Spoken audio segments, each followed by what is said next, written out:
Txupinazoaren izaera herrikoia nabarmendu du gaur Joseba Asiron Iruñeko alkateak.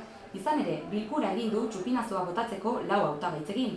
Bilgune feminista, Lunes Hildas eta Andrea, Pamplona Ciudad de Acogida eta Dia dira aurtengo hautagaiak. Berdintasuna eta elkartasuna oinarri duten erakundeak direla azaldu du Asironek, eta irabazten duenak irabazten duela, Iruindarren ordezkari egokiak dira. 6.400 herritar inguruk bozkatu dute txupinazoa nork botako duen erabakitzeko, eta alkateak Iruindarrei dei egin die bozkatzen jarraitzeko.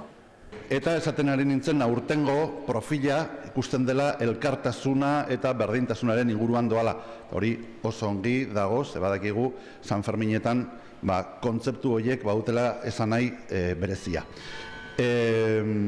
Esaten ari nintzen jatorriz txupinazoa modu herrikoia, espontaneoan sortu zela, baina gero denborarekin apur bat instituzionalizatu zela. Eta batez ere txupinazoa gelditu zen, talde edo gune txiki baten privilegio bat. Orain, aldaketaren aldeko gobernu honek erabaki zuen itzultzea, neurri txiki batean behintzat izaera herrikoi hori, eta hiritarrei aukera ematea aukeratzeko. Bilgune feministako ordezkariek aipatu dute feminismoan oinarritutako beste gizarte eredu bat eraikitzeko lan egiten dutela. Horren oinarrian dago saretzea eta mugimendu feministaren artikulatzea.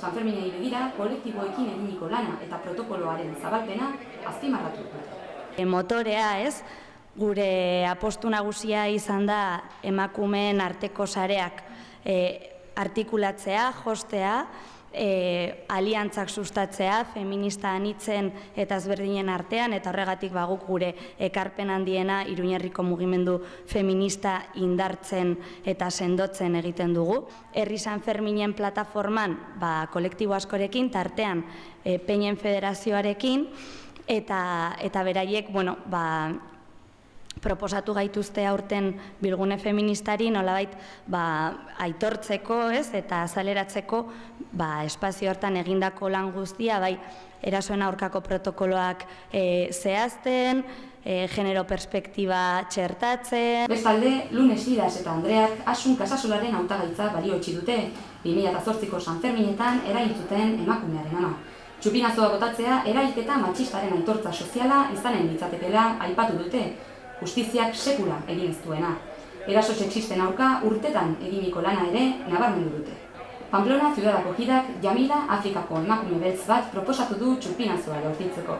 9 urte daramatza Iruñean eta beti egin du lan sistemak eragindako eskubide urraketak ikustarazteko, baita emakumeek are gehiago pairatzen dituzten urraketak ere.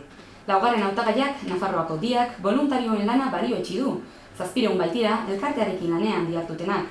San Ferminetako dispositibo berezian aspaldi lan egiten dute, eta aipatu dutenez, voluntario askok festa alde batera utzi eta elkarteari eskaintzen diote denbora.